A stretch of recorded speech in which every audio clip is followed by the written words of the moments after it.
My name's Colin. I live in Bath in the southwest of England.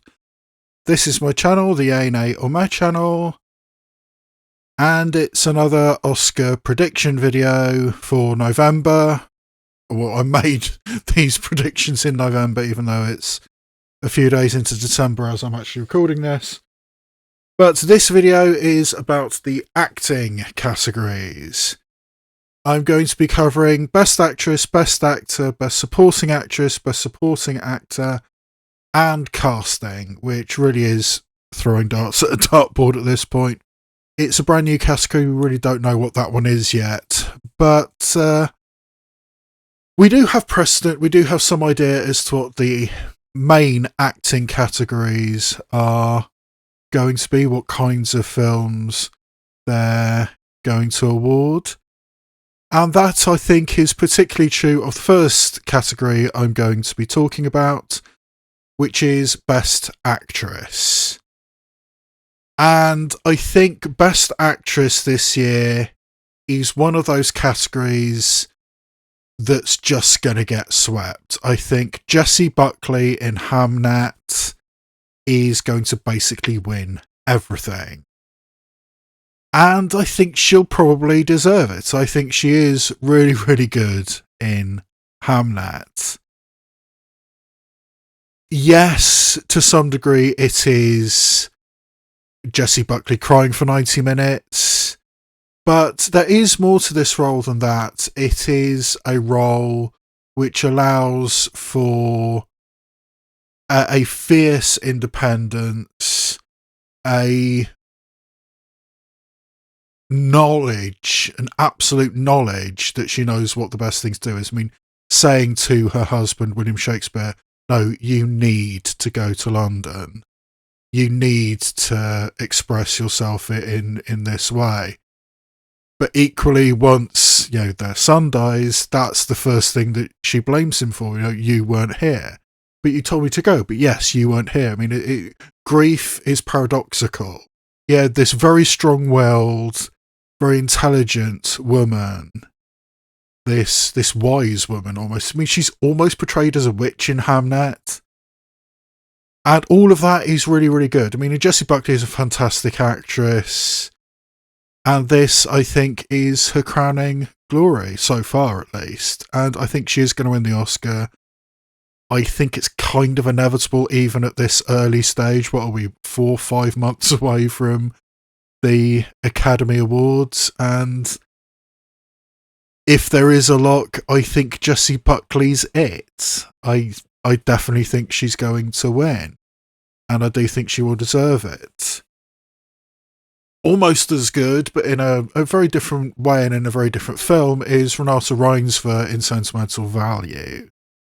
This is a much smaller scale role, a quieter role of this woman who has lived her entire life in the shadow of her famous director father, and she herself is now an actress and seemingly a reasonably successful, reasonably talented actress, but she can't work with her father for good reason. And it's a much more internal performance. I mean, this is not a demonstrative performance. This is not an outlandish performance as some of the ones I'm going to be talking about are.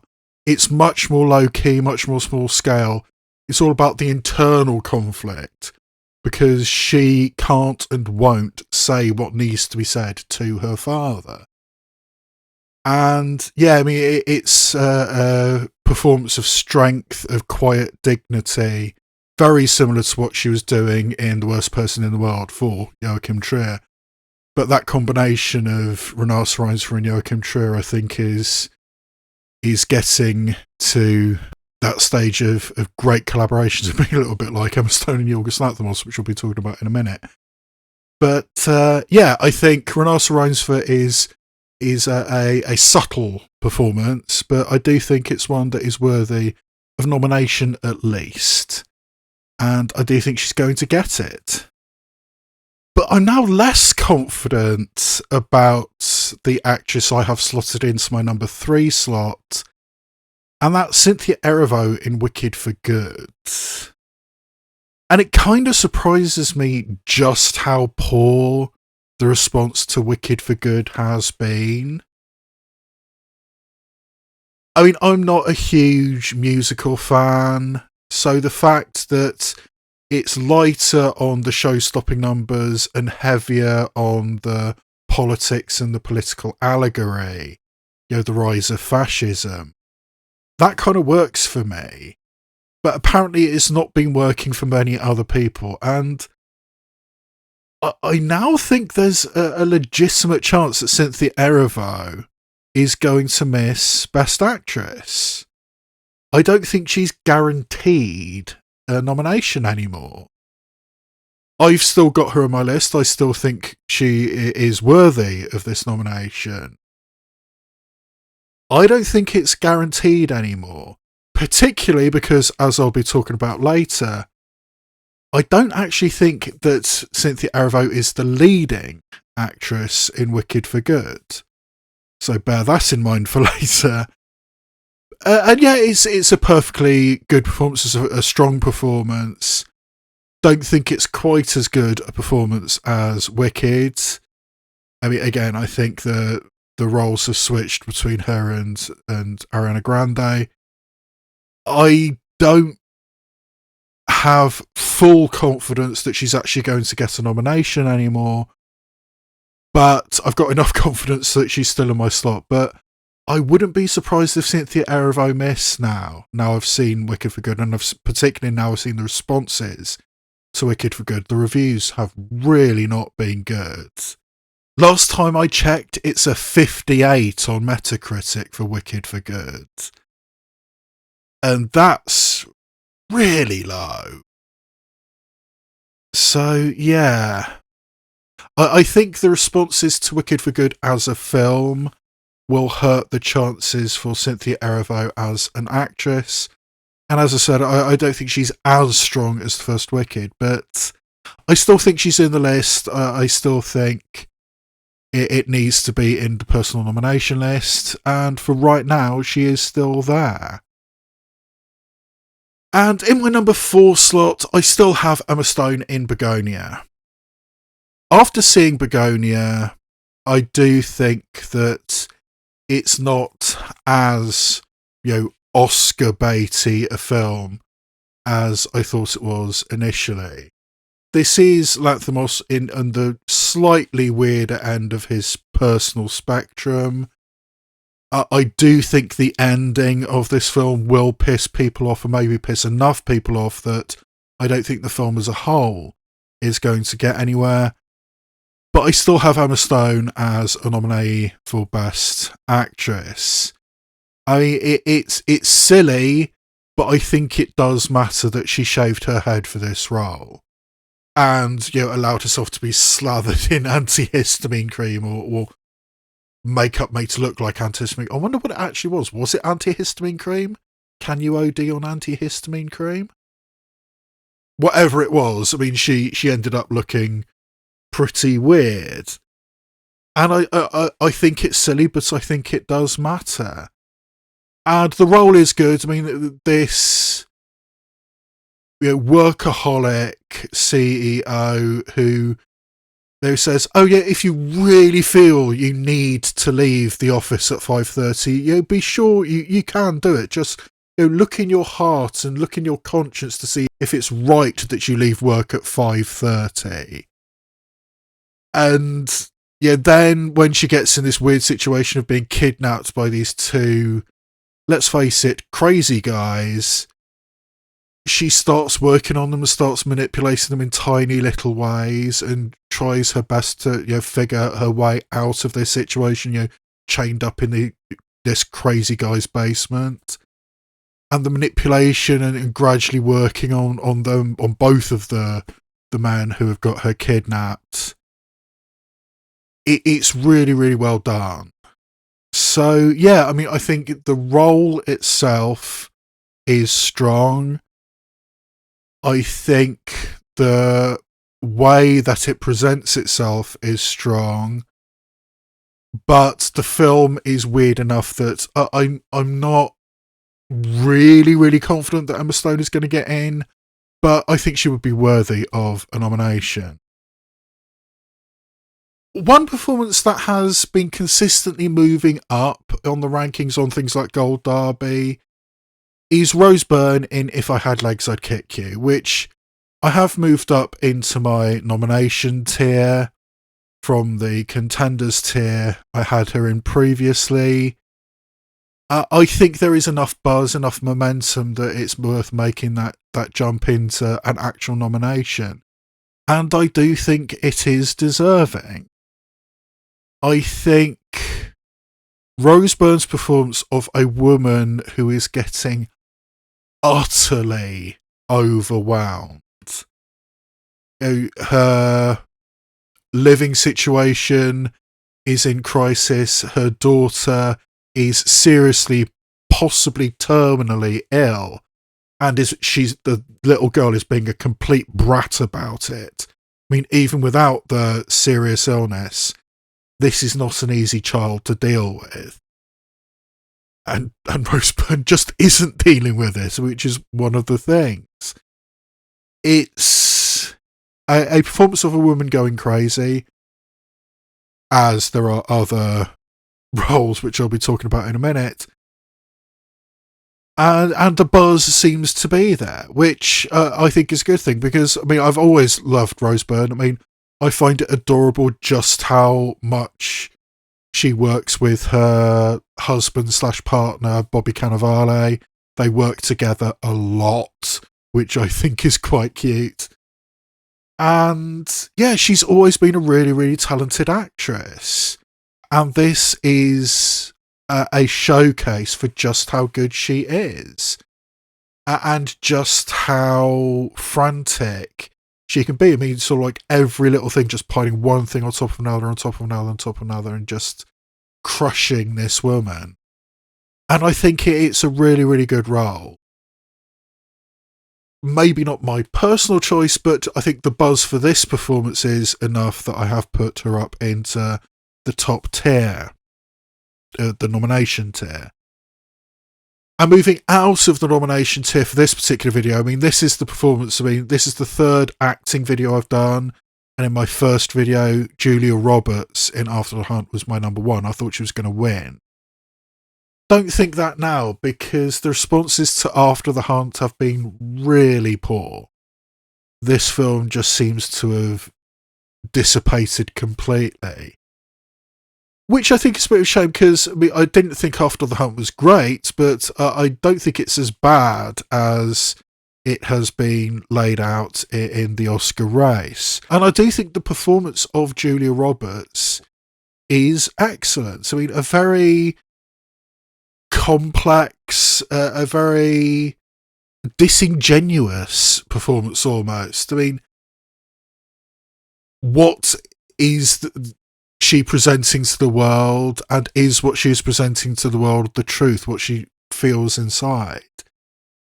I mean, there's layers to this character, which I find utterly fascinating. I think of the performances I've seen,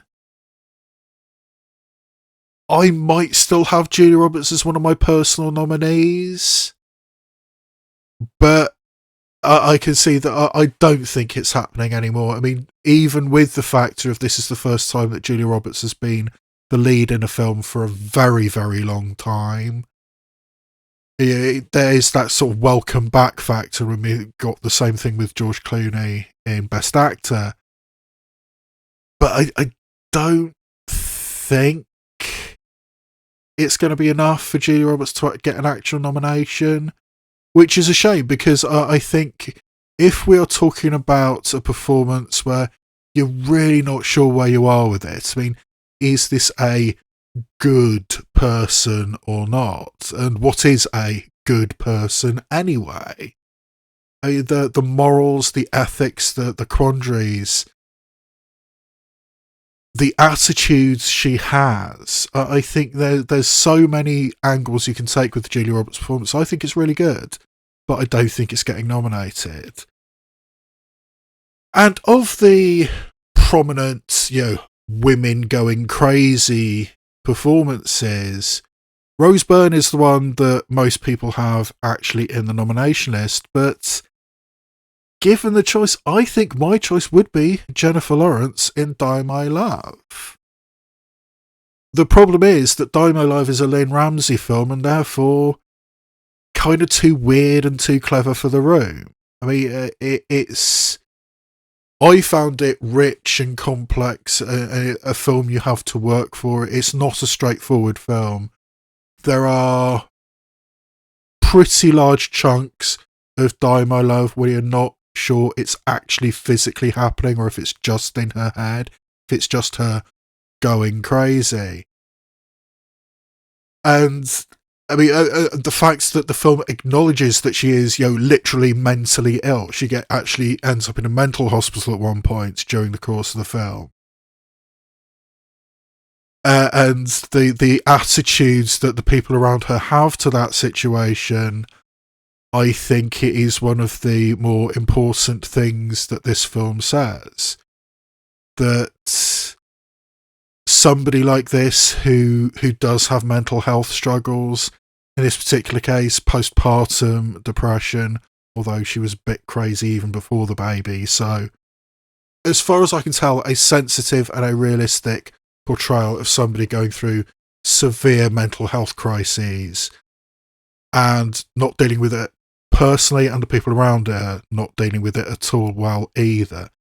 And I think it's quite possibly the best thing that Jennifer Lawrence has ever done. And that says something. I mean, this is a multiple Oscar winner. She's certainly won Oscars. I think she's won more than one, but however, she's certainly a multiple Oscar nominee. They're sort of highly, highly regarded actress. And again, this is her first time back after a very long time. So there is the welcome back factor. But I think Die My Love is a little bit too strange for the room. I think it's not a straightforward film, and maybe that will be enough of a drag factor bringing it down that, not enough people will get it to actually vote for it. But personally speaking, I think Jennifer Lawrence actually deserves a nomination, but I don't think she's actually going to get one. So in this list, she's in at my number 7 slot. And yeah, then at my number 8 slot, we have a new entry. And it's a new entry because in the last video, Chase Infinity in One Battle After Another was listed in the supporting actress category. But between me recording that last one and this new video, it has been publicly stated that Warner Brothers are going to push it in the leading actress category, which I kind of guess. I mean, she is the female lead of the film. I think it's a mistake, personally. I think she would have had a smoother run in the supporting actress category, and I think you could get away with it. But that would take away from Teyana Taylor and maybe even Regina Hall in the supporting actress category. So maybe Warner Brothers didn't want to split the vote and get a better chance for Teyana Taylor. But I liked Chase Infinity. I mean, when I saw the trailer for One Battle After Another, it was the first time I thought, oh, this is actually going to be something. And a lot of it had Chase Infinity in it, and I thought, oh, it's Chase Infinity who's going to be the supporting actress push over Teyana Taylor and Regina Hall. And yeah, I think in terms of screen time, she is the most active there, but I honestly wasn't massively impressed with the performance of Chase Infinity. I mean, for a very, very new actress, I mean, this is kind of like her second feature film. That, I mean, a hell of a shot. I mean, and I think she's got every chance of actually getting an Oscar nomination. But it wasn't a performance that wowed me. It wasn't a performance that stood out to me. But One Battle After Another is going to be a really, really heavyweight contender at the Oscars. And whatever category they're pushing Chase Infinity in, it is a performance that needs to be talked about, because One Battle After Another is such a heavyweight contender. So yeah, I do think she needs to be talked about. I honestly don't think she's going to get a nomination, but a very strong performance in a very strong film, so we shall see. And yeah, my next slot is the one performance I've still got in my list, which I haven't actually seen yet. And actually the performance that is not in this top 10 after being in my last video is Sydney Sweeney and Christie, which I have seen. And it was fine. It was an okay performance, but I'm not worthy of putting in my top 10. But still in my top 10, despite not having seen it, is Amanda Seyfried in The Testament of Anne Lee. All I've personally seen of this film is a teaser trailer, and it does look very much like a musical. But it is one of those teaser trailers where they're trying to hide that fact. I mean, it looks like there's lots of choreographed dance sequences, but they're kind of hiding the fact it's a musical, which I always find it funny when film companies try to do that. Yeah, I mean, it does look interesting just from that teaser trailer. And, you know, the next film from Mona Fastvold and Brady Corbet is something to be paid attention to now after The Brutalist. And this woman, I mean, Amanda Seyfried, with a reasonably convincing Manchester accent.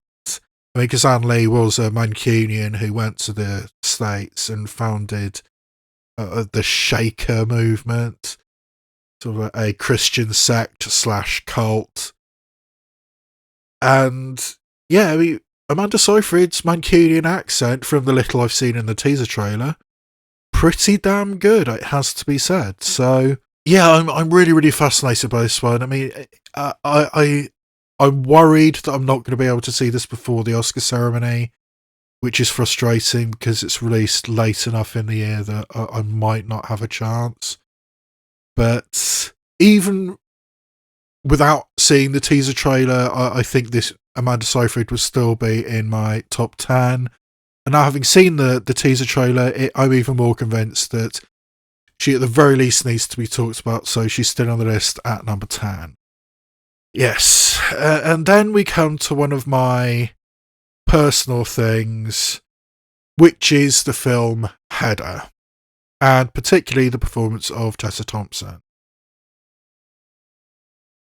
I think Heather is brilliant. I think Tessa Thompson is brilliant. I also think Nina Hoss is brilliant, and I'll be talking about her later. But it's going to get completely ignored because Amazon MGM had a 1-week qualifying cinematic release, and then they immediately dumped it onto Amazon Prime. I mean, when I saw it at the cinema, and I had to make special effort to see it at the cinema here in the UK, it was already on Amazon Prime when I watched it at the cinema. But I mean, I like seeing things at the cinema because A, I get to pay them and financially support them, and B, I don't have the temptation to sort of like fidget and, you know, look stuff up on Wikipedia as I'm watching it and, oh, who's that person? And my attention span is not great. So, you know, sitting and being forced to watch it, I mean, that's an experience I prefer. So I did watch it at the cinema, and it's great. And I think the performance of Tessa Thompson is great. I mean, this complex, manipulative woman.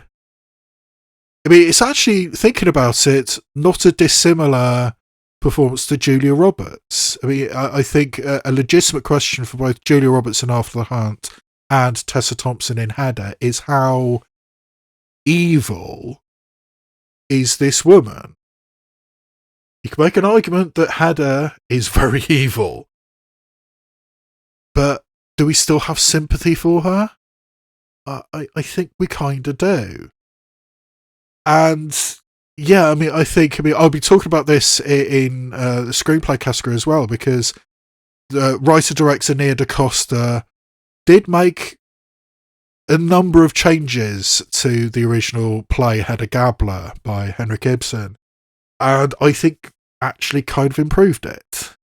But we'll be talking about in other categories. But the performance of Tessa Thompson as this bored, frustrated, but very, very manipulative woman. I mean, that's the adjective that is most strongly associated with this performance, with this character, is manipulative. And that comes through in the performance of Tessa Thompson, who's an actress I've always greatly admired. And I think she should be a serious contender, but she's not going to be because Amazon MGM just dumped this one, so that pisses me off, quite frankly. It's the kind of performance that should be in the conversation, but honestly won't be. And that's annoying. So, yeah, there's my list for Best Actress. And now we move on to Best Actor. And the person I've got still as my winner in this category is a personal thing for me. It's a personal hill I am willing to die on.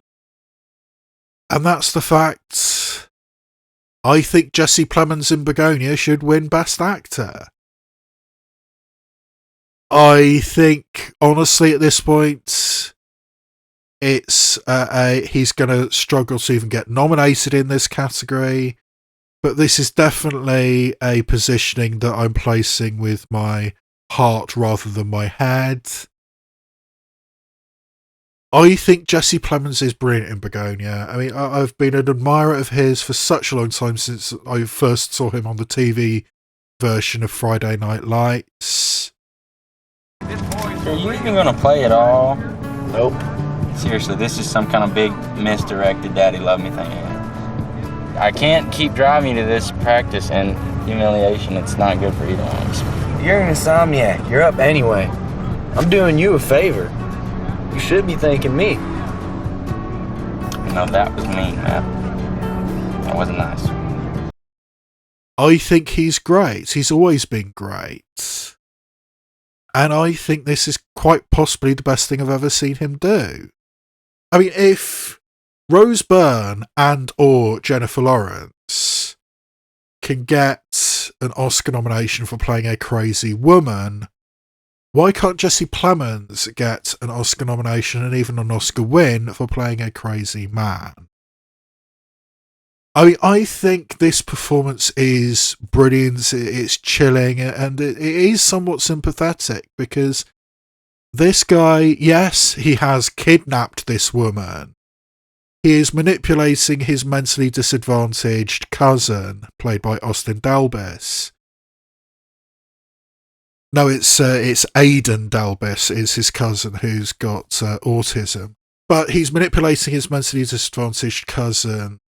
He's trying to manipulate Emma Stone, but it's clear that Emma Stone is much cleverer than him, particularly because he's obsessed with conspiracy theories. Yes, the world is being overtaken by Andromedans. The aliens are coming to take over the world, and this woman in front of me is an Andromedan.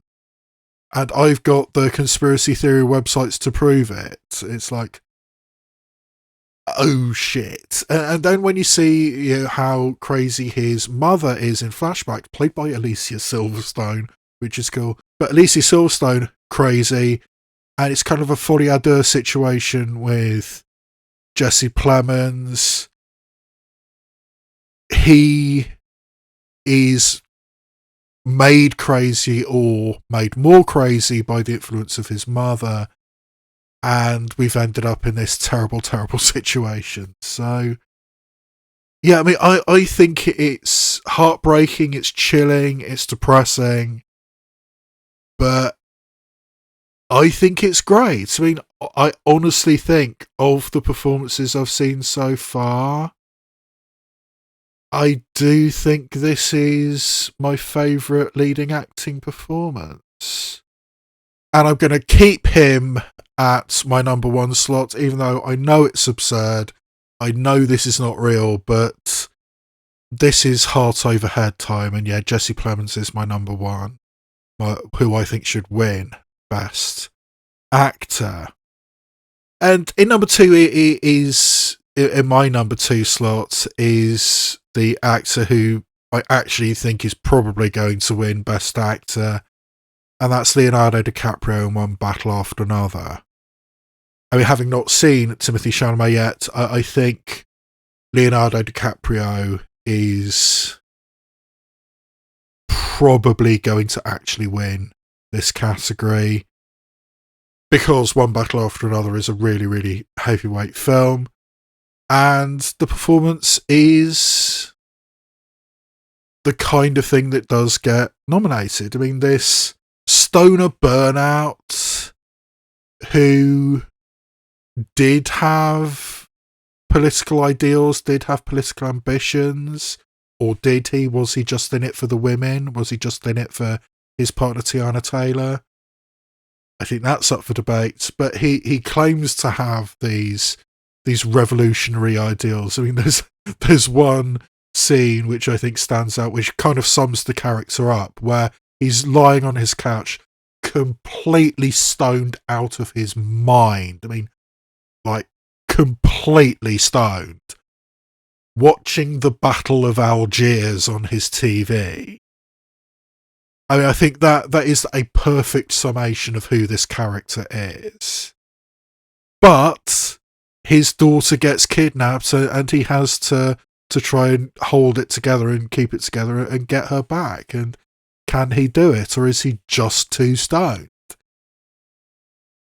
And yeah, it's a complex character to play it, but Leonardo DiCaprio does it brilliantly, and we know he's good at playing characters who are off their face on drugs. I mean, there was that extraordinary scene in The Wolf of Wall Street.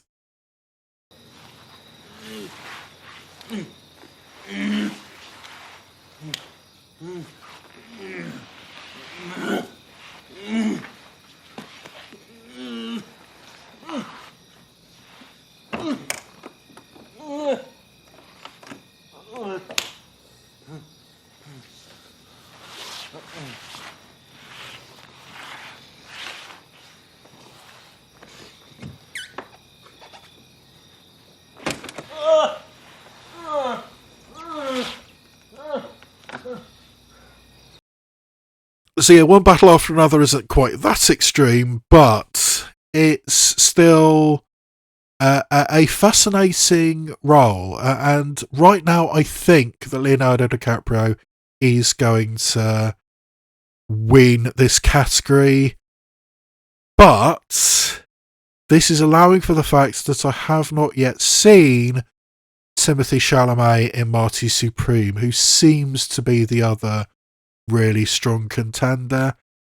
I mean, and as I've repeatedly said on these videos, I just don't know what Marty Supreme is, but it does seem to be A24's big push, and A24 tend to know what they're doing, so if they think this is a big contender, it probably is a big contender, and it has played a couple of film festivals, and the responses seem to be pretty positive, so it looks like this film about a ping-pong hustler is going to be something. So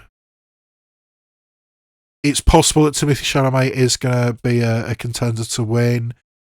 He seems like that kind of actor who eventually he's going to win, or let's just hope it's not decades that it took Leonardo DiCaprio to actually win. It would be slightly ironic if Leonardo DiCaprio beat him in this year's race. But Timothée Chalamet is eventually going to win one. Maybe it's going to be for Marty Supreme, but who knows until I actually see it. I'm really, really curious about Marty Supreme. But yeah, we shall see. And then we have a performance that I have actually seen and I was duly impressed with. But I think the momentum has kind of gone for this film because it was released really early in the year. and it's basically a blockbuster, both of which might be a detriment to it, but Michael B. Jordan in Sinners should be a nominee for Best Actor, playing 2, arguably 3 roles in the film, and doing it brilliantly, making each of them distinct, each of them have their own personalities, their own sense of self. The way that Smoke interacts with his partner and Stack interacts with his partner or potential partner, or is it the other way around? The way that he interacts with Wunmi Mosaku, and then the friction with Haley Steinfeld, with the 2 twins, their romantic interests. I mean, very, very distinct personalities, and without the colour coding, you can tell which one's which. That there's enough subtleties, there's enough nuance in the performance that even without the blue tie or the red tie or the blue hat or the red hat, you know which one's which. It's a very, very strong performance. I mean, Michael B. Jordan's been brilliant for years. I mean, Fruitvale Station, it was one of those heartbreaking films, but you know that guy's going to be something, and indeed Ryan Coogler, the director, is going to be something as well. So yeah, Michael B. Jordan in Sinners.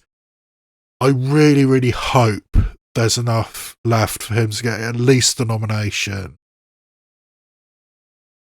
Honestly, if Jesse Plemons didn't win, I think Michael B. Jordan would be my next choice. But we shall have to see. And yeah, I'm not really, really convinced about my number 5 slot.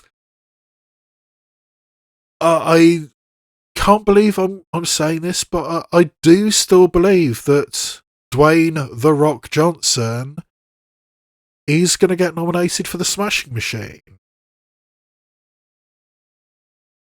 I think this was a chance for both Dwayne Johnson and Emily Blunt in The Smashing Machine to prove, well, we know that Emily Blunt's a great actress, but Dwayne Johnson, I think, proved that he is a good actor in The Smashing Machine. I mean, he inhabits this role really well. The way we see the struggles of this fighter, who, in common with a lot of people in the fight game, is addicted to painkillers, or gets addicted to painkillers, and also has a pretty toxic relationship. The relationship that Dwayne Johnson and Emily Blunt have is really not healthy. And that's one of the fascinating things about The Smashing Machine, is you kind of expect a certain type of pattern to be followed. We know what a film about a drug-addicted fighter looks like, and we know what type of woman is in that film. Emily Blunt is not that woman. She's kind of toxic. And their interactions together, it does work. And I think that Emily Blunt is a very, very good support for Dwayne Johnson, but I do think that Dwayne Johnson is very, very good. And I actually think he's got a legitimate chance to get an Oscar nomination, which surprises me to say, because The Rock has always had, charisma in spades, but I'm not sure I've ever really seen him as an actor before. But he is here, and I think he's actually going to get Oscar nominated. Or at least he's in my list right now. And yeah, not in the list right now and dropping out of my nomination slot is Jeremy Allen White for Springsteen Deliver Me From Nowhere. This was a performance, a nomination that everybody was talking about, because music biopics get lots of Oscar nominations. I mean, like A Complete Unknown last year, Elvis, Bohemian Rhapsody, Judy, Ray, Walk the Line. I mean, the list goes on. But this is not your typical music biopic, particularly because it hasn't been especially well received. And yes, Jeremy Allen White does transform himself into the boss, but the scenes of Jeremy Allen White actually on stage performing as Bruce Springsteen, they're kind of few and far between.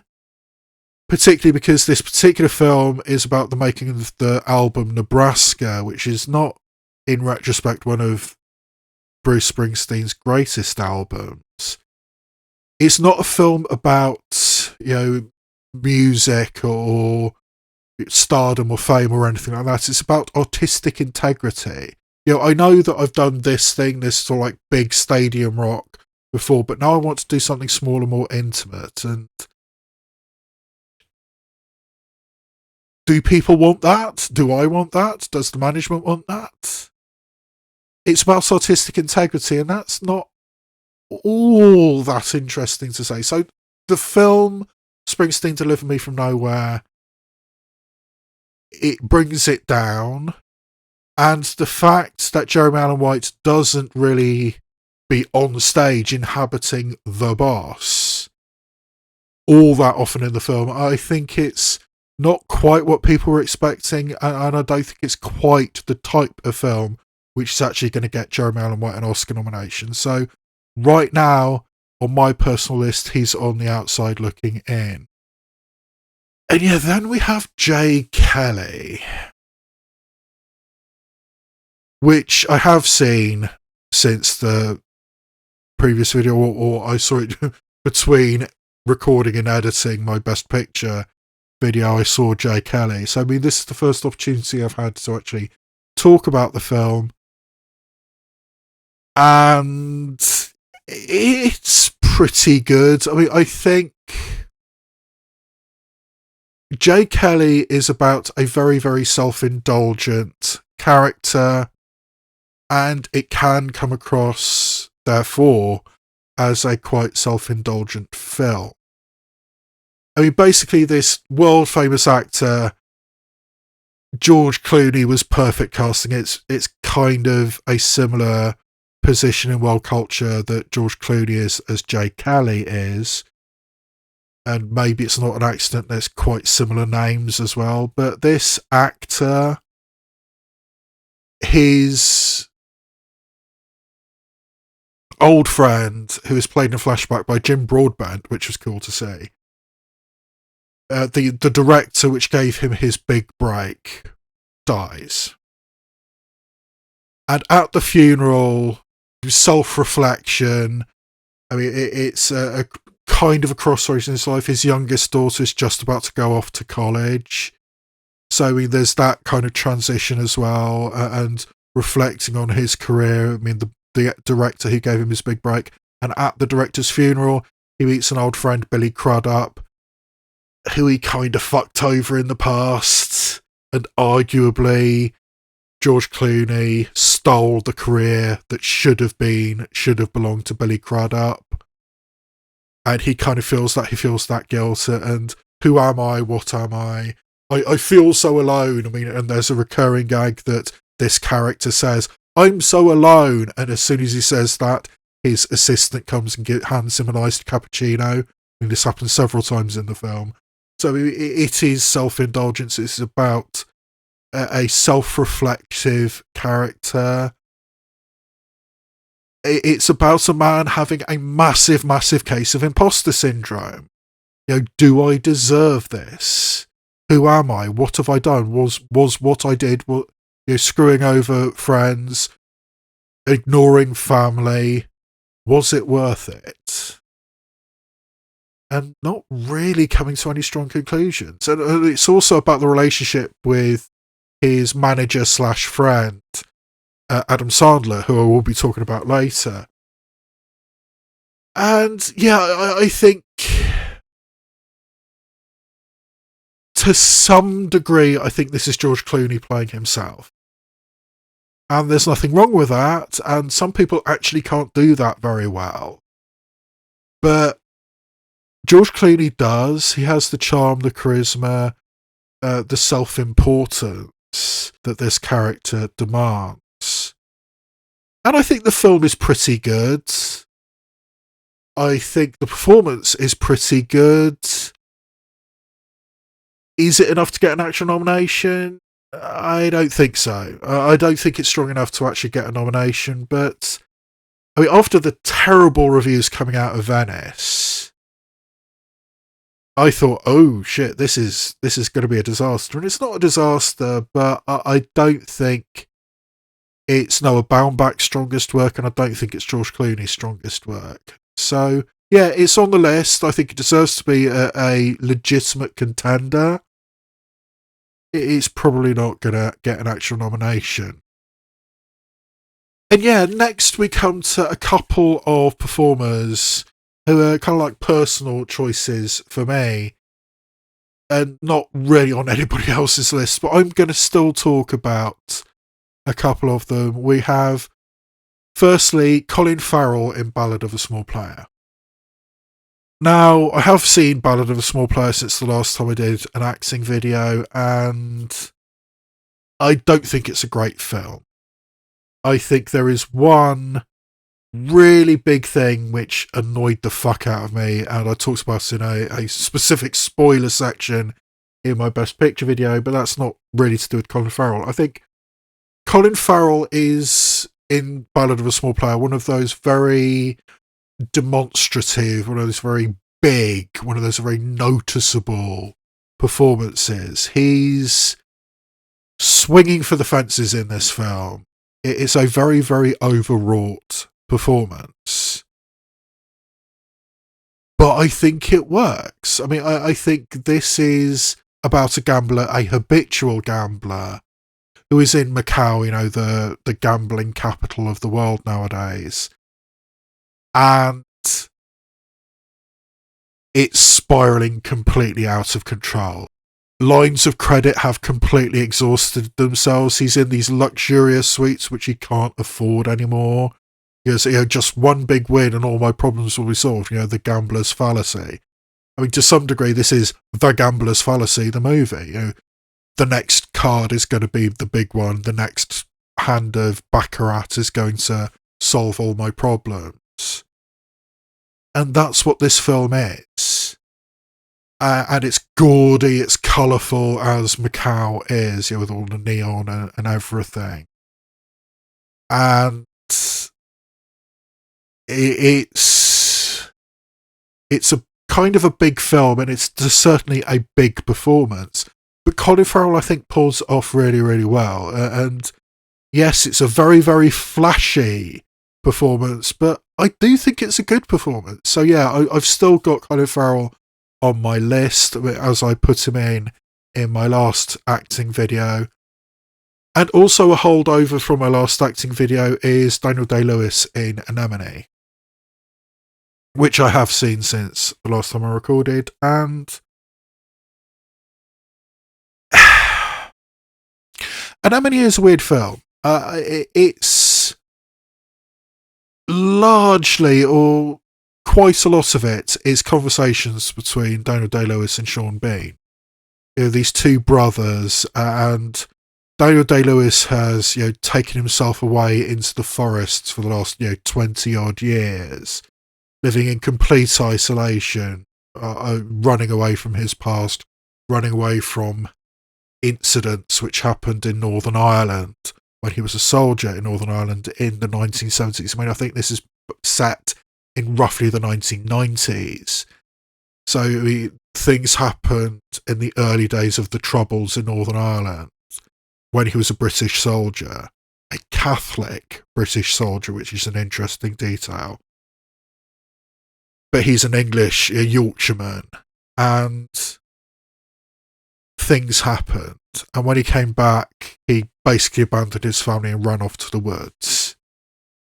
And he's been living in a little shack in the woods for the last 20 odd years. And then his brother shows up because, you know, his family needs him, his son needs him. And there's lots and lots of conversations between these two brothers. I mean, I think this is a very, very slow movie, a very, very quiet movie. To a fault, I would say. I think the film Anemone doesn't necessarily work as a whole, but the performance of Daniel Day-Lewis, acting for his son, Ronan Day-Lewis, making his directorial feature debut. The performance of Daniel Day-Lewis is brilliant. I mean, you would expect nothing less. I mean, Daniel Day-Lewis is notoriously one of the best actors of his or any generation. I mean, sinking himself into these roles, and you really see this. I mean, there's certain scenes in this, there's certain monologues in this, which is like, fuck, that's intense. I mean, just in your face with how intense it is, but done really, really well. I mean, similarly to Colin Farrell, this is a very overwrought performance in a lot of ways. But it does work. I mean, it's an acting showcase. Anemone, I think, is an acting showcase for Daniel Day-Lewis. And since it's co-written by Daniel Day-Lewis and Ronan Day-Lewis and directed by Ronan, that's kind of what it was designed to be. And yeah, I think this is kind of specifically designed to be an acting showcase for Daniel Day-Lewis. And since Daniel Day-Lewis is one of the best actors of this generation, I think it does need to be talked about, and it does need to be put into this top 10. Particularly since I was kind of struggling to put together a list of 10 actors I strongly, strongly believed in. And one decision I made really quickly is I am refusing to put Wagner Moura in for The Secret Agent, because I've said in previous videos, I did not like The Secret Agent. It did not work for me. And the acting performance of Wagner Moura didn't especially impress me. So I am specifically not putting Wagner Moura on this list. So that leaves me kind of struggling. So the final slot on my top 10 for this particular video is going to go to Ethan Hawke in Blue Moon, which a lot of people have started talking about, and this film sounds absolutely fascinating. And I'm going to be able to see it in a couple of days' time because it has got a cinematic release here in the UK. I mean, this is a film about Lawrence Hart, or as in Rodgers and Hart, writers of many, many brilliant songs, including Blue Moon. Blue moon, you saw me standing alone,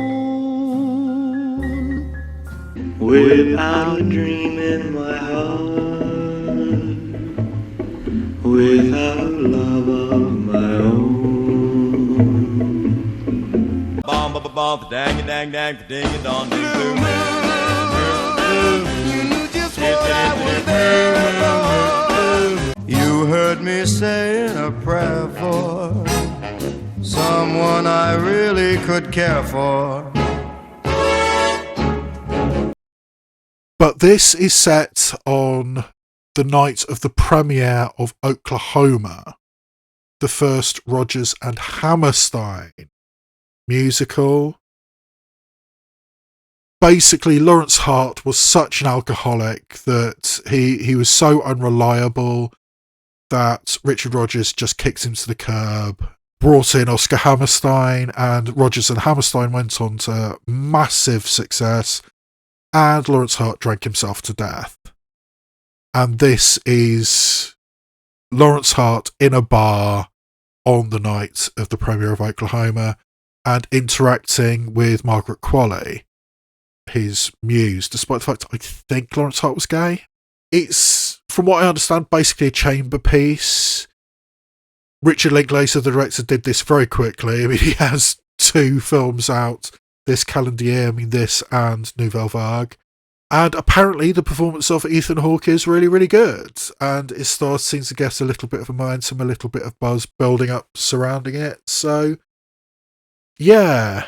Ethan Hawke ends up being my number 10 slot. I mean, Ethan Hawke is an actor I've admired for such a long time. I mean, Richard Linklater's Before trilogy and other things like, I mean, First Reformed was a film I honestly really didn't like, but I understand that the performance of Ethan Hawke in First Reformed, people genuinely think he was snubbed for that. So, yeah, Ethan Hawke is a great actor, and apparently this performance is great. So in a very transformative role. I mean, he looks nothing like, as you can see there, I mean, he looks nothing like Ethan Hawke. Yeah, my last thought goes to Ethan Hawke in Blue Moon, and I'll be able to confirm or deny that in a couple of days when I get to see the film. So, moving on into supporting actress. And despite the poor reviews for Wicked for Good, I still have Ariana Grande as my current winner. For the very simple reason that it's just as strong a performance, if not stronger, than her performance in Wicked. Basically because, in my opinion, in Wicked for Good, Ariana Grande is the leading actress and Cynthia Erivo is the supporting. I think Wicked for Good is Glinda's story much more than it is Elphaba's story. This somewhat ditzy character who needs to be popular but finds herself in a situation where she is acquiescing to the frankly fascist ideals of the Wizard and Madame Morrible, but she goes along with it because she's getting what she wants. She's getting the attention, she's getting the fame. But is that enough? And over the course of the film, it's not enough. And I think she genuinely believes that what she's doing is for the best of herself and of ours. But she gradually becomes disabused of that notion. And I think the way that Ariana Grande plays it is great. I think there's much more acting in Wicked for Good rather than simply singing, which was much more the focus of Wicked, in my opinion. But the way that Ariana Grande plays this, I think is great. And despite the fact that Wicked for Good has not had good reviews, I still think that Ariana Grande is getting nominated, and personally speaking, I think she still is going to win. But the major contender seems now to be Teyana Taylor in One Battle After Another. I mean, now we've had Chase Infinity shoved off into Best Leading Actress, and as I said, I think that might be a mistake. But it does clear the way for Teyana Taylor to get all the votes in Supporting Actress. Maybe Regina Hall, but I think it's going to be Teyana Taylor. I mean, I think she has the most interesting arc in the film, despite the fact it's over very, very quickly. I mean, in terms of screen time, I think Teyana Taylor is really not in One Battle After Another very much. But the screen time she has, she does so much with it. I mean, this is a fascinating character. And yes, she's only in the first 20-30 minutes of the film, and then is just gone. And yet, there's still something there. I mean, this woman who says she is a revolutionary, who says, armed insurrection, the way to free the world. I read this character, and I don't think I'm alone in this, that she's not a revolutionary. She doesn't have these high-minded ideals. She's just getting off on it. She's getting off on the chaos. She's getting off on the danger. And I think that's more important to her than, the revolution.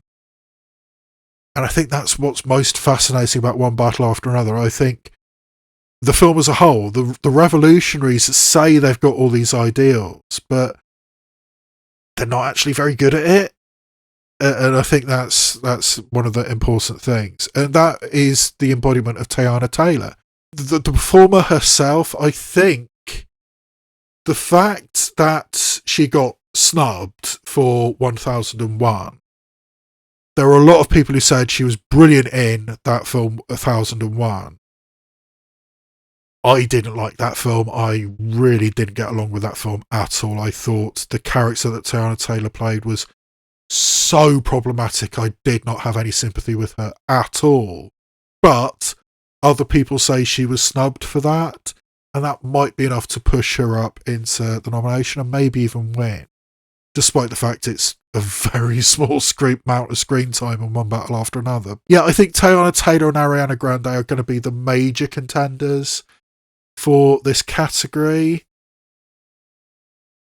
And then we come to the dilemma of sentimental value and which of the supporting performances is going to be the one that gets pushed hardest. And for me, I think the one that deserves to get pushed the most is Inga Ibsdottir Liljas.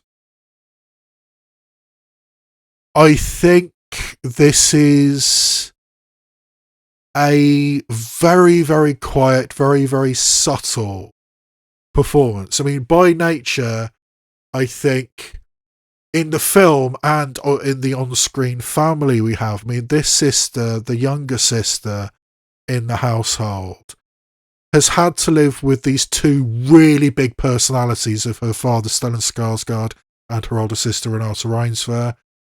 And by nature, her personality is somewhat quieter, somewhat meeker. And that comes through the thing. I mean, she's very much in the background and she likes it that way. I mean, her older sister's, this big actress, her father's this famous director. She's a historian. She, spends her times in archives. She's got a husband and an adorable son. She has stepped back from that world and she likes it that way.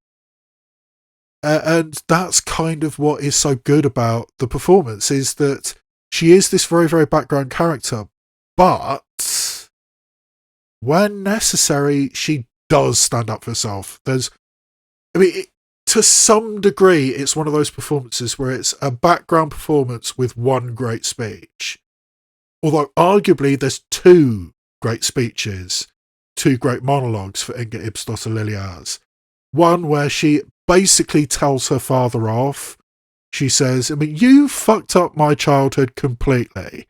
And she says it out loud. And then there's another one where really sweet monologue, which is in one of the posters. It's the two sisters, sort of like hugging each other. And Inga Ibsdottir Liljas tells her older sister, Renata Reinsve, just what she means to her. Just how much she improved her life. So it's two great speeches in a very background thing. So yeah, I think, in my opinion, Inga Ibsdottir Liljas deserves to be pushed most for sentimental value over Elle Fanning, because by nature and design, Elle Fanning's role in sentimental value is very much an outsider's perspective. She is the interloper. She is the one who shouldn't be in this film. Stellan Skarsgård wants to make this film, but he wants to make this film starring his eldest daughter, Renata Reinsve. When she turns it down, for good reason, if she can't get on with her father, this American starlet comes in and says, I want to be taken seriously, this famous director. Hey, we meet at the Deauville French Film Festival. I can play your mother in this autobiographical film. Obviously now it's going to have to be in English because I can't speak Norwegian, and it's wrong. Everything's wrong about this. And everybody knows it. this shouldn't be happening yet most of the film. It is happening. This American is in this very, very personal film, this very, very personal project to this family. And it's not right. And everybody knows it's not right. And Elle Fanning has to play that. But because of this nature of the role, it's kind of on the outside looking in. It's kind of a secondary performance. And I think Elle Fanning is Grace. I mean, she's always been Grace. I mean, she was disturbingly talented as a very young child, as was Dakota. But Elle Fanning, from really, really young age, was very, very talented. And it's maintained here. She's great in it. But the nature of the role, in my opinion, means that I don't think she should be pushed for supporting actress. For me, it would be Inga Ybsdottir from Sentimental Value. And in my 5 slot, and still in my 5 slot, is Gwyneth Paltrow in Marty Supreme. I mean, as I've said many, many times, I just don't know what this film is. And I don't really know what Gwyneth Paltrow's role in it is. I mean, it could be... I mean, judging by the trailer, it could be the kind of role where it's just in 1 or 2 scenes, and that's it. And is that going to be enough? I don't know. And it's quite possible that Odessa Azion is going to be the supporting actress push for Marty Supreme. She started rising up in the rankings, the speculations about supporting actress. Could that be enough? I don't know, but for right now, I think Gwyneth Paltrow is the choice because she is the high-profile actress and she hasn't been in a non-Marvel movie for about a decade. So it's like, oh, look, Gwyneth Paltrow's back, let's give her a nomination. Could be that, regardless of how big the role in Marty Supreme actually is. But yeah, it's going to be interesting when I actually see Marty Supreme and how much of a role, how much of an impact Gwyneth Paltrow actually has. But it's going to be interesting, and for right now, I think Gwyneth Paltrow is in the nominations. And just on the outside, we have Emily Blunt in The Smashing Machine, which I've already talked about a little bit when I was talking about Dwayne Johnson. This is a fascinating role. I mean, this rather toxic woman, or certainly a woman in this toxic, somewhat toxic relationship with this MMA fighter. And the way Emily Blunt plays it, it's a little bit that thing which I was talking about with Rose Byrne and Jennifer Lawrence earlier. Arguably, this is another crazy woman role. And Emily Blunt does play that well. I mean, sort of having the sympathy, you know, oh no, my partner, they're not married, so it's my boyfriend has this drug problem and is not hiding it particularly well. The trauma of that, but also, you know, the way she plays it, the way, mildly manipulative way she deals with it. It is a fascinating role. I mean, and as I said earlier, I mean, not the typical type of role for, you know, the girlfriend in this type of film. It's generally not this type of role. I think this is fascinating, and I think Emily Blunt is certainly deserving of attention in this category, so she is still on the list. As is Glenn Close for Wake Up Dead Man. I really don't know if this is a good move or not. I mean, quite honestly, I was running out of performers I really, really believed in. And Glenn Close is one of those actresses who, she's in a film, she gets nominated, despite the fact it's, you know, a Rian Johnson film, you know, a fun film rather than a prestige film. Although increasingly, I think the Knives Out movies are somewhat prestigious. I saw in passing on YouTube, there was a Sesame Street section which had a puppet Benoit Blanc in it. They're promoting these films to kids now? One could easily think Cookie's triple berry was there for tasting. And then you'll notice the cutlery. There are only spoons and knives. Oh! Sorry. Can we get like an off-camera cue or something? Preposterous, I know. You eat pie with a fork, but there are none. Because they have all been used. For this was a crime of many. Sesame Street, I say to you, forks out! That was weird. But, yeah, I mean, the Knives Out films, the Benoit Blanc films, have a certain amount of cultural impact. And Glenn Close certainly does. And that might be enough to get her in the race. I just don't know how big her role in Wake Up Dead Man is going to be. It's actually released this coming Friday. I mean, I haven't done a reaction that I've actually finished for a while yet, but I really feel the need to do a reaction to Wake Up Dead Man, try and figure out what the whodunit as we're going along. So yeah, that might be coming on this channel. But yeah, I mean, it could be a tiny role. It's just a big name who showed up for a couple of days and that's it. Or it could be a really significant supporting role. But it's Glenn Close. That gives you automatically, I think, enough of a push that she might get into the running for supporting actress. So, yeah, she's currently on the list. And also currently on the list because, I mean, as I said, I'm kind of running out of performances I believe in. I've still got Iowa Debris in After the Hunt in. I mean, as I said earlier, After the Hunt absolutely collapsed. There was nothing to it.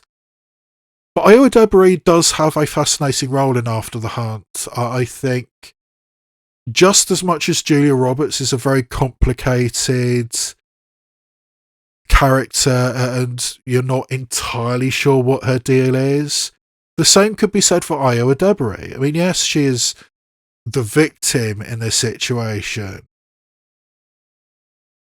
but she's also got some manipulations in the background as well. How honest is she? How truthful is she? How good is she? Is she doing this thing for her own ends? I mean, my reading of the film is that something probably happened between her and Andrew Garfield. How much happened? I'm not sure. How much she is working this for her own ends? I'm not sure. And that's the great thing about the role. You're not sure what Iowa Debris' deal is in After the Hunt. And I think, therefore, it's a pretty good role. And it still deserves to be on this list because I'm running out of performances I believe in. Particularly because I decided very deliberately to leave out Amy Madigan in Weapons. I don't think it's a great supporting performance, and I'm also becoming increasingly convinced that Amy Madigan in Weapons is the kind of performance where the punditry, the YouTubers say, oh, Amy Madigan in Weapons, it's going to get nominated. You know, the Gold Derby lists, it's going to get nominated. She's right up near the top of the list. It's a horror movie, and it's a very flamboyant character. I don't think that's enough. I don't think that Amy Madigan is going to get nominated, so I've left her off the list deliberately. So I'm down to putting Jennifer Lopez in the case of the Spider-Woman back in, which, I mean, I just don't know if, you know, this singing role is going to be enough. I mean, I think the Academy and PASS as an organisation and society as a whole maybe has moved past the musical as a method, as a pathway to getting a supporting actress nomination. Maybe we've done that. So I don't know if she's actually going to get in or anywhere near the nominations, but she's the best option considering I'm deliberately leaving Amy Madigan off. And also the fact that I wanted to leave my number 10 slot to make a point that Nina Hoss in Heather was brilliant. But as I said earlier with Tessa Thompson, because Amazon MGM dumped it onto Prime, nobody's going to pay attention to this, and they should. Tessa Thompson is brilliant, and Nina Hoss is brilliant. I think it's fascinating what Nia DaCosta, the writer-director, did, because in the original play, Hedda Gabler, the character that Nina Hoss is playing is a man who Hedda has had a previous relationship with. And now it's a previous lesbian relationship, and Hedda's just married a man. And that puts a whole different dynamic on the thing. And Nina Hoss plays it brilliantly, because Nina Hoss knows to some degree who Hedda is, knows how manipulative she is, how toxic she can be. Nina Hoss knows this and gets sucked in anyway. And that's the fascinating thing. I mean, Nina Hoss is a character who just cannot help herself but fall into the spell of Hedda and basically get destroyed by it. She can't help it. I think it's a brilliant performance from Nina Hoss. I think the film as a whole is really, really great. So much, I mean, it deserves to have so much more attention than it's actually getting. And I'm going to do whatever little thing I can to promote the film Hedda, because I genuinely think it's brilliant, and I genuinely think that Nina Hoss is brilliant. And yeah, I mean, having a quick scan down the list, yeah, I think Nina Hoss would be one of my personal nominees for supporting actress. I think she should be right up there, but she's not going to be, and it's really frustrating. But I'm going to keep talking about her, I'm going to keep promoting it as much as I can, because I do think it's genuinely brilliant. So, moving on from Best Supporting Actress, we now have Best Supporting Actor. And there's a new number one. I mean, this is the third acting video I've done, and this is the first time I've changed my number one ranking. I mean, for the first two videos it was Stellan Skarsgård, but now I think that the win is going to go to Paul Mescal in Hamnet. I mean, Stellan Skarsgård is brilliant, and we're going to be talking about him in a minute. But Paul Mescal in Hamnet is great. I mean, Paul Mescal is one of those actors who suddenly is in everything. I mean, he got Oscar nominated for After Sun, which I honestly wasn't the biggest fan of After Sun, but he's good in it. I'm kind of fascinated with the History of Sound, which is coming out soon, with Paul Mescal and Josh O'Connor, who's another actor who's suddenly in everything. But Paul Mescal in Hamlet playing William Shakespeare, I mean, that's always a boost, playing a real-life historical figure, albeit one that we don't know the look of or the sound of. But still, playing a historical figure is usually a good method for getting an Oscar nomination. But playing William Shakespeare, and playing a William Shakespeare who is drowning in grief. And also a William Shakespeare who has to deal with the fact that his wife, Jessie Buckley, is pushing him away. I mean, they're both grieving, but it's a grief which is pushing them apart rather than drawing them together. I mean, as often happens, I mean, the statistics on marriages surviving a child's death are really poor. I mean, not a lot of marriages survive the death of a child. I mean, that's just a fact. So there's that kind of thing going on. But there's also the fact that, to me, in order to express his grief, I mean, he is writing this play, Hamlet. And the scenes where he is rehearsing and writing Hamlet is powerful, it's poignant. you can see everything, all the subtext is there in Paul Mescal's performance. I mean, there's a moment where Paul Mescal gives the to be or not to be speech while he's standing on a bridge. I mean, that was a moment that was like, okay. I mean, this is heavy stuff. And Paul Mescal plays it brilliantly. And I genuinely think that Paul Mescal is deserving of the win, and I think he might actually get it. I think we could have a double, Best Actress and Best Supporting Actor, going to the same film. So yeah, my number one at the moment is Paul Mescal in Hamnet, taking the place of Stellan Skarsgård in Sentimental Value, who was my number one choice in this category for my previous two videos. And I still think that Stellan Skarsgård is brilliant, and if he did win, great. Playing this, genius director who fucked up his family for the sake of his art. I needed to go away and do my art, and therefore I fucked up my family.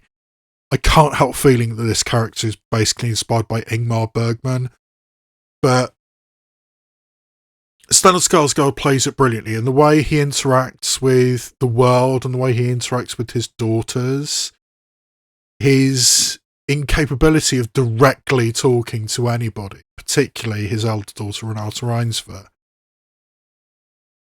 It's really, really good. And I mean, the family dynamics in Sentimental Value are great. And if that type of film is your thing, I mean, dare I say Bergman-esque, or certain... Well, it's not really Bergman-esque, is it? But kind of the family dynamics, the family dramas, it's great. And Stellan Skarsgård is great, and I think at the very least he's getting a nomination. I can't see him not getting a nomination. I think he's got a very, very strong chance of winning, but my choice at the moment is Mescal.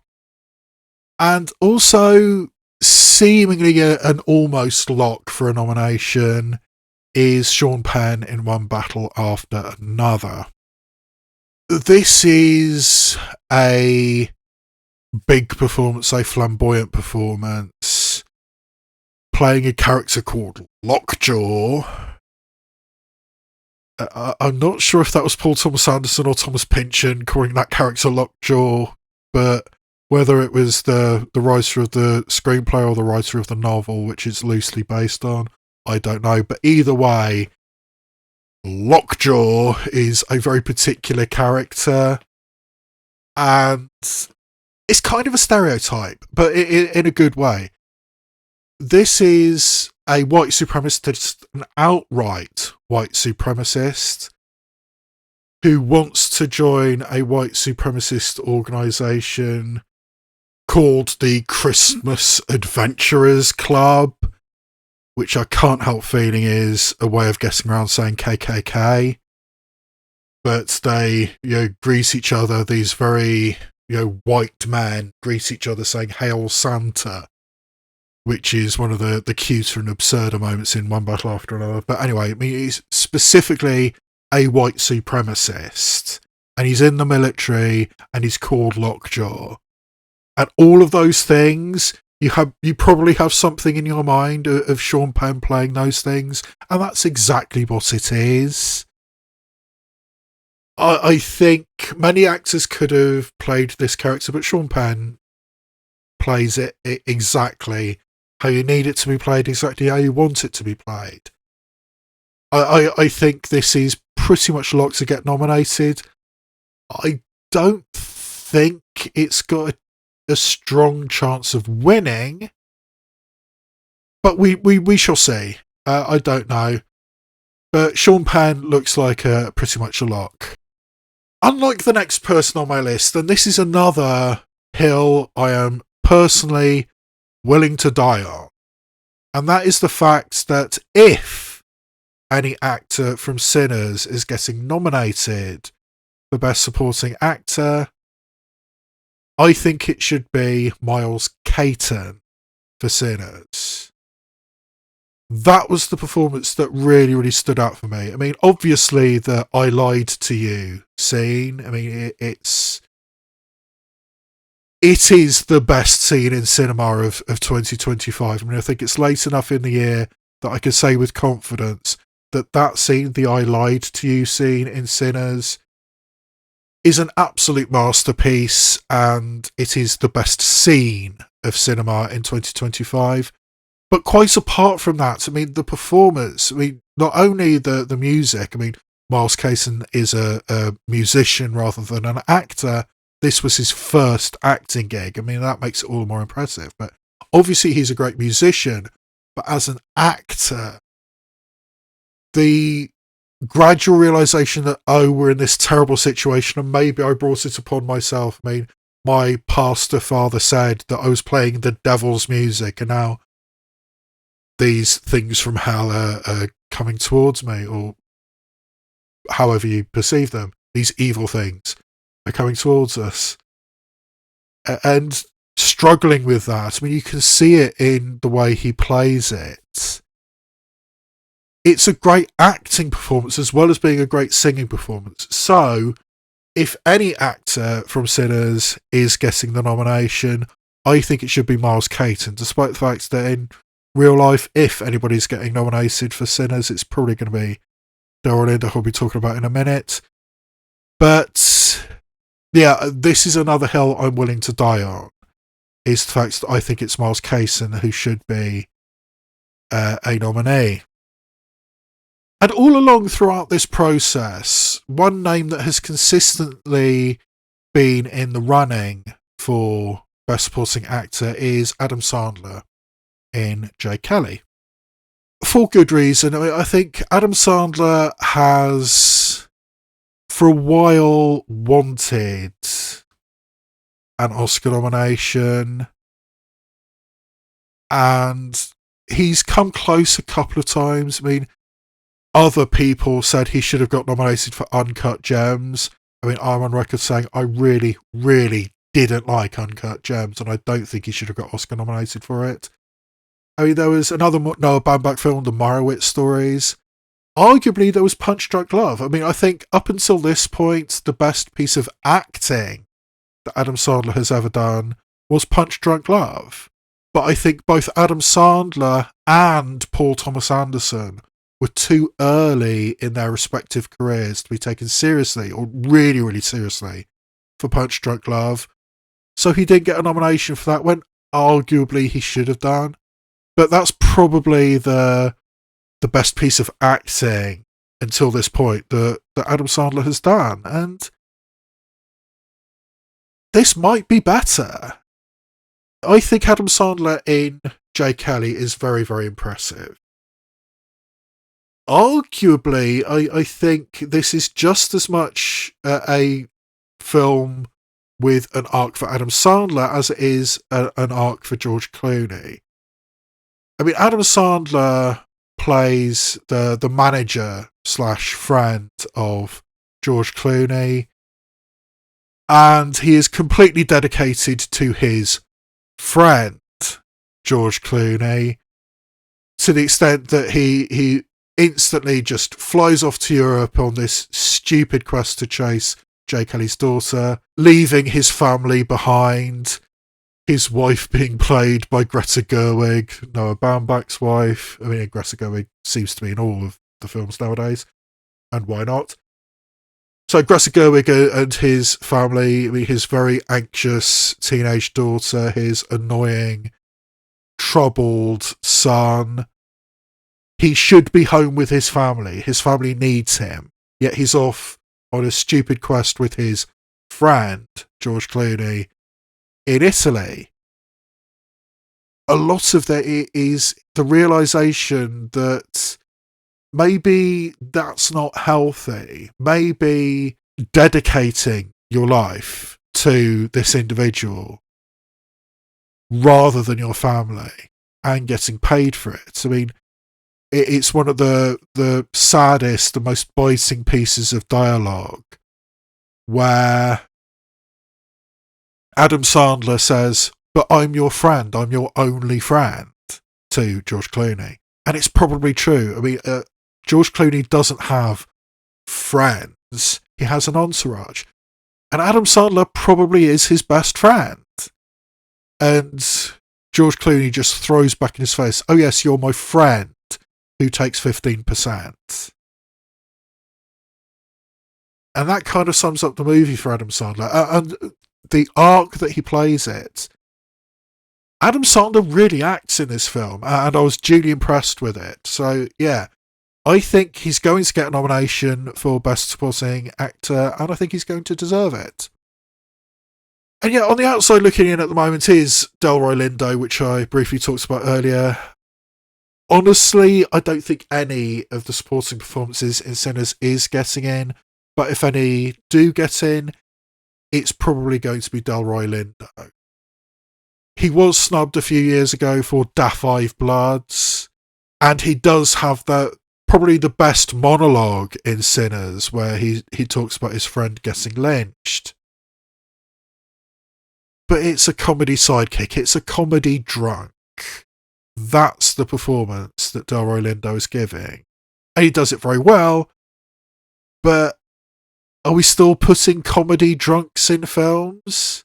I guess we are. And in terms of screen time, very, very little, particularly compared to Miles Caton. But yeah, if there is going to be a Sinners actor in Best Supporting Actor, it's probably going to be Delroy Lindo. And like I said, he was snubbed for Da 5 Blood, so I'm not going to begrudge him if he does get nominated, but it should be Miles Caton. We also have Jeremy Strong in Springsteen Deliver Me From Nowhere,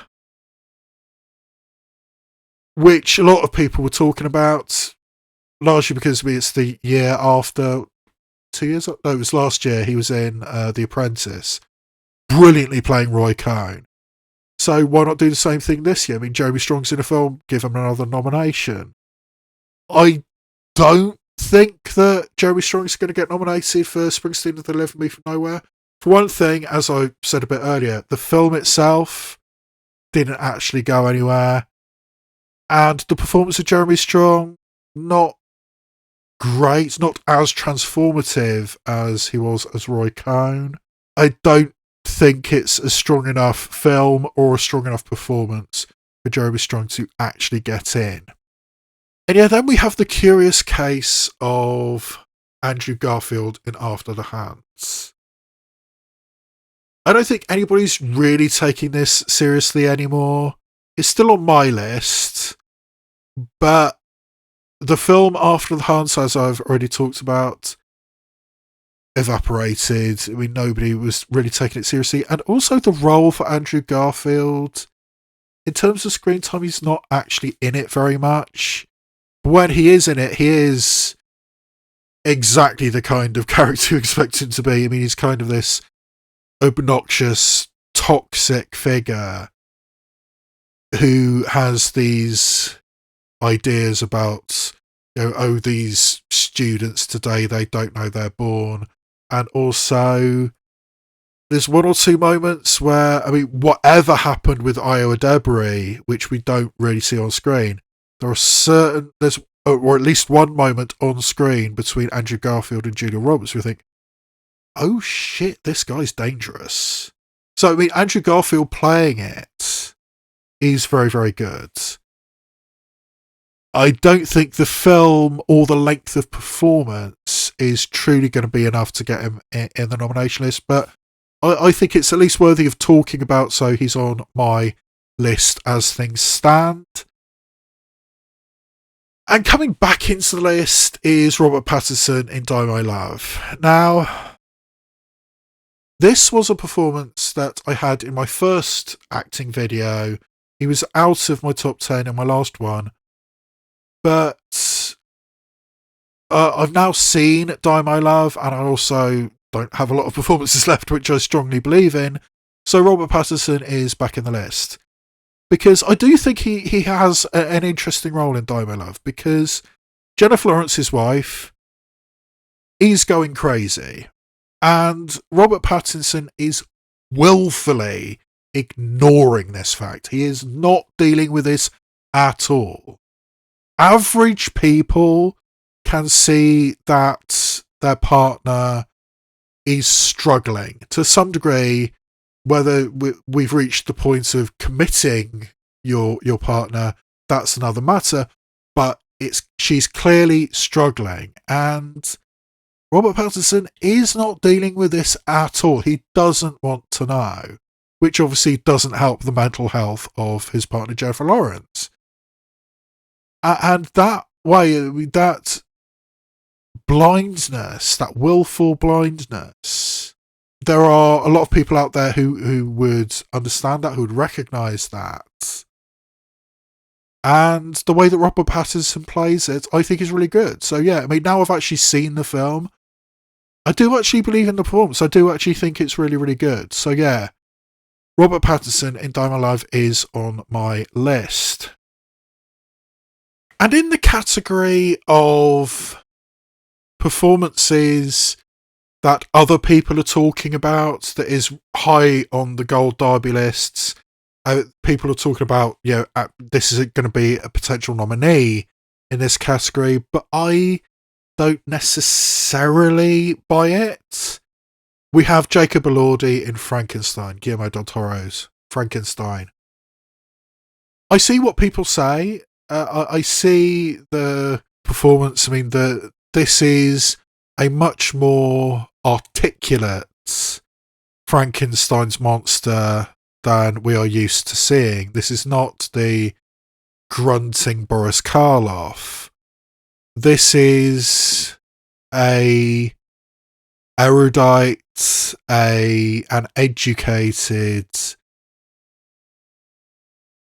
a thoughtful monster that Jacob Elordi is playing, and also massive. I mean, there's forced perspective. I mean, he's made to look like 8 feet tall.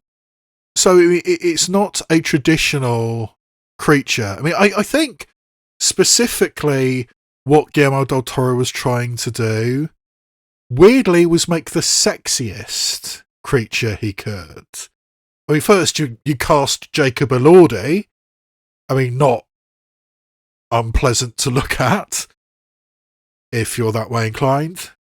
And then you don't put so much makeup on him that he's unrecognisable. I mean, he is magnetic. I mean, he has that charisma, if you want to put it in those terms. And when he starts making approaches and arguably dangerous approaches to the sister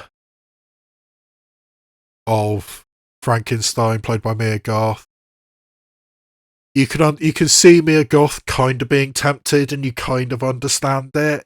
So I mean, that's the attitude. That's the thing that Guillermo del Toro is going for. He loves his monsters, literally, and wants people to love the monsters, the creatures in his films. And that's kind of what this is, or what it turned into being. And that approach works. I mean, Jacob Elordi is very, very good. I mean, if that's the approach you were going to go for, Jacob Elordi is one of the first actors on your call sheet. And yeah, it works. I mean, I understand why people are talking about this role. I understand that there's a decent chance it will get nominated for Best Supporting Actor. Wouldn't necessarily be my choice. I mean, I personally don't think there's quite enough there to actually get to the nomination list, but it's certainly worth putting in my top 10, certainly worth putting on this list. So that is my number 10 slot. And finally, we move on to Best Casting, which, who the fuck knows what this category is going to be.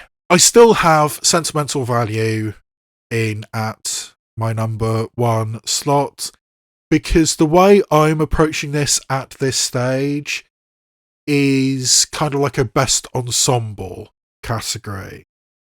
And when, as I've already described, I have 4 nominations in the acting categories for this film, that's going to get you a best ensemble, isn't it? I mean, that's what it should be, or I think it should be.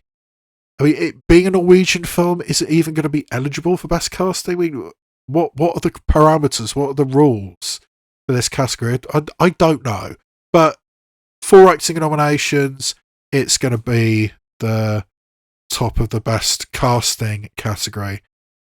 And yeah, then we have one battle after another. I mean, having a spread of performers in it, I mean, and having perfect little bits put here and there. I mean, like Leonardo DiCaprio, the three women, Benicio del Toro in a very specific role, which people are talking about in Best Supporting Actor. I don't see it, but when you see that role on the page, Benicio del Toro is one of the first names that would have come to mind, I think. So, yeah, I mean, they got the right people in the right jobs. Sinners, I mean, yes, it's Michael B. Jordan working with a lot of the same people he's worked with in the past.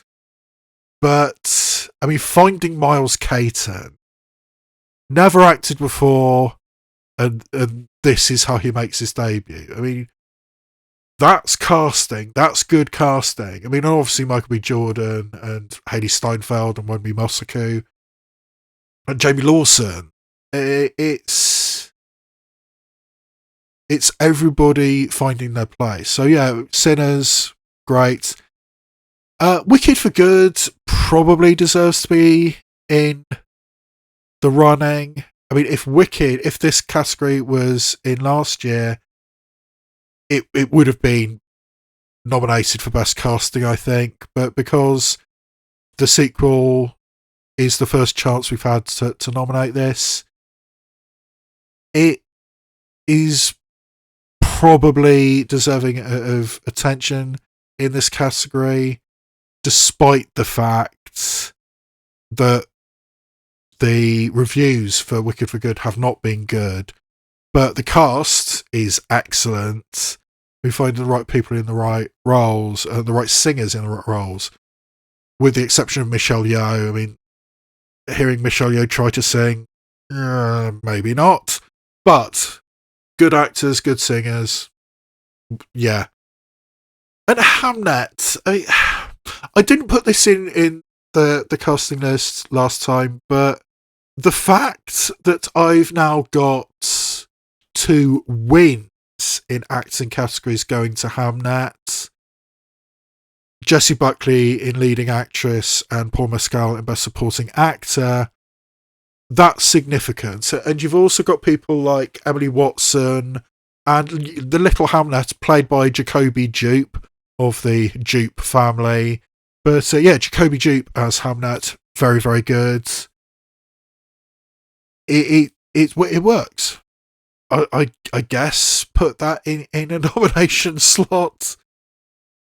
Jay Kelly, yeah, I mean the casting of Jay Kelly is fascinating because there's some really, really big names in really, really small roles. I mean, like Emily Watson, who co-wrote the film with Noah Baumbach, gave herself a tiny little role. Lenny Henry, Sir Lenny Henry, is in two scenes. One scene, and then there's lots of people have sort of like a second cameo right at the end. But he's in one scene.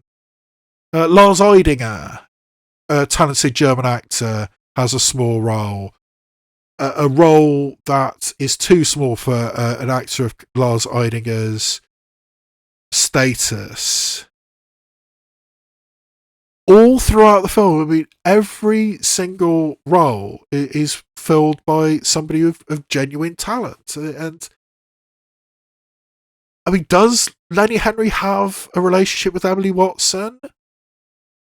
I can't think of any other reason why he would take such a tiny role in a mostly American film. I mean, it's bizarre, but yeah, I mean, if the size of the cast and the impressive, the list of names on the cast, sort of like the 20th person on the cast list is really impressive. if that's what best casting is, then maybe Jay Kelly gets in there.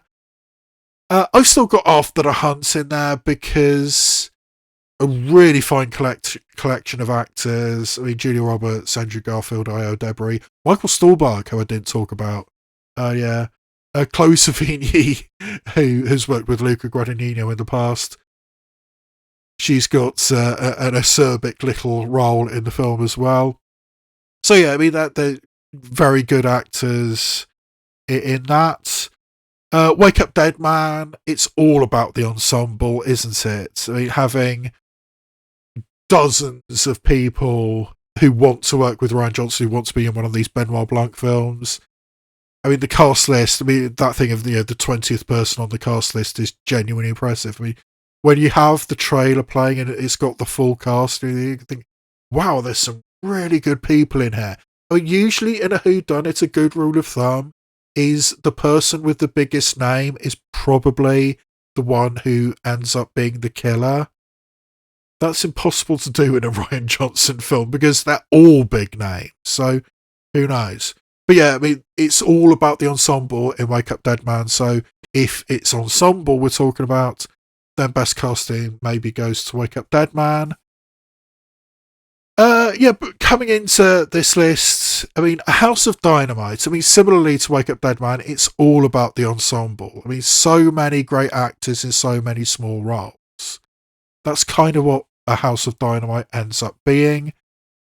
And it kind of works. So, yeah, I mean, Idris Elba, Tracy Letts, Anthony Ramos, Greta Lee. I mean, Greta Lee's a tiny role in this.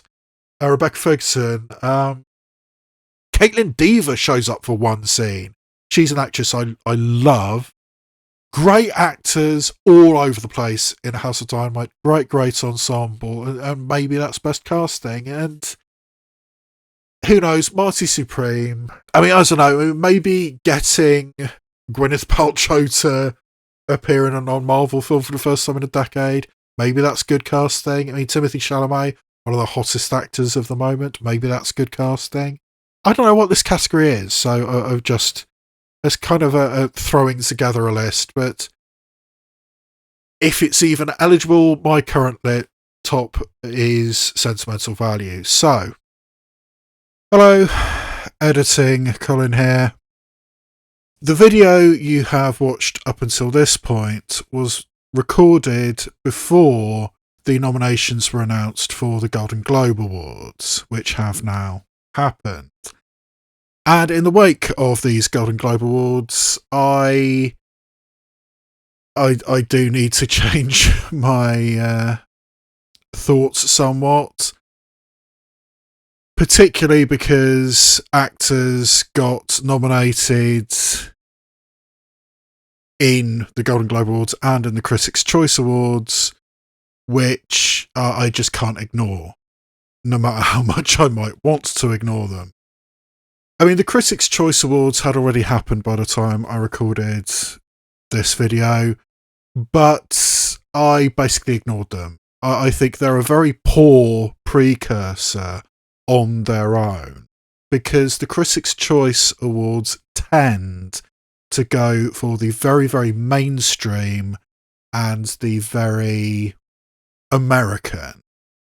For example, the only nomination at the Critics' Choice Awards that It Was Just an Accident got was foreign language film, whereas at the Golden Globes, Javad Panahi picked up screenplay and director, and it was nominated for Best Motion Picture Drama as well as film not in the English language. So,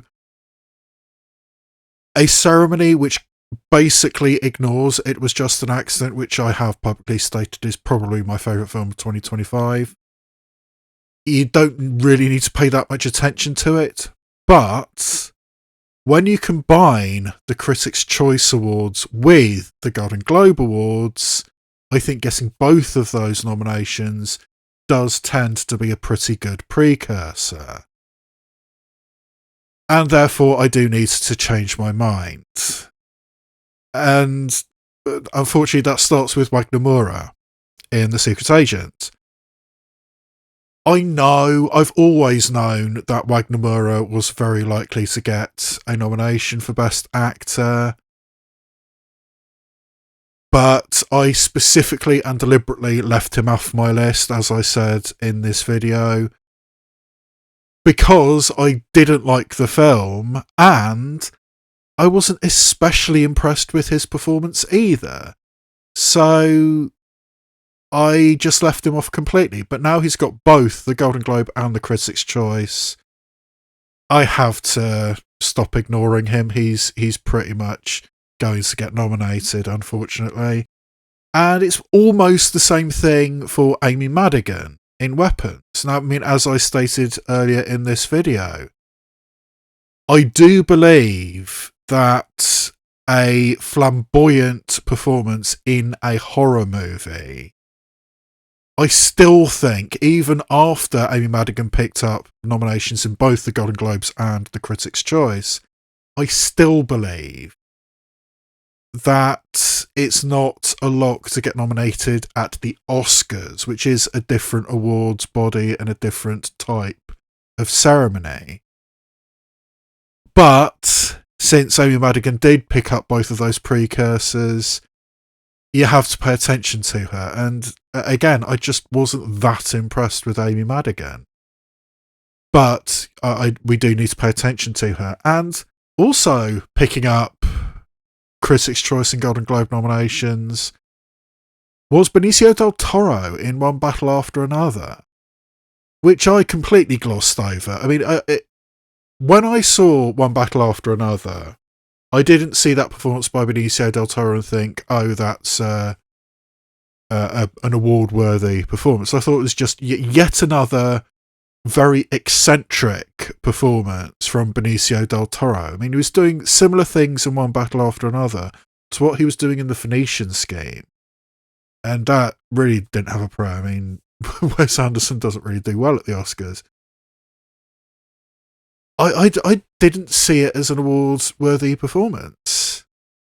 Yet he's picked up supporting actor nominations in both the Golden Globes and Critics' Choice, and he's very, very high on the Golden Globe list. I mean, I didn't see it, but I guess I was wrong. So we need to pay attention to Benicio del Toro as well. I mean, I do think it's interesting that, I mean, I've said earlier in this video that one of the things that struck me about One Battle After Another is these revolutionaries aren't actually that good at it. They're not really in it for the right reasons. They don't seem to be. Benicio del Toro is the one character in One Battle After Another you think, oh yeah, that guy's doing something, that guy's actually making a difference. But he's doing it in this very, very eccentric way. And I didn't see it, but I guess we need to pay attention to Benicio del Toro as well. So, yeah, in the wake of the Golden Globes, I felt the need to record this little video. I'm not going to completely redo my entire acting video, but those three performances really do need to be paid attention to, having got both of those precursor nominations. I wanted to acknowledge the fact that the Golden Globe nominations have been published and they have changed things somewhat. So now, back to what I recorded, got about a week ago now. That is my acting video for November, even though I'm now recording this in December. There are certain things which I think are probably guaranteed to happen, certain things which I'm stubbornly leaving in there, even though they're almost certainly not going to happen, but we shall see. And yeah, this is the third of these videos I've done recently. I've got another one planned. I'm going to be doing the above the line categories, which is it basically in my mind, director and the two screenplay categories. That's the last video I'm going to be doing in this cycle. And I'll get back to doing other stuff. So look out for my above the line video. Have a look around and see some of the other videos I've done. I mean, if you've watched this far into the video, maybe I deserve a like. You can also leave a comment, subscribe, hit the notification bell, do anything which helps the algorithm promote this tiny, tiny little channel. But for right now, I think that is where I leave you. So all that remains for me to say is this has been a presentation of the Yay, Nay or Mad channel. and I'll see you next time where I shine a light on TV and cinema, both obvious and obscure.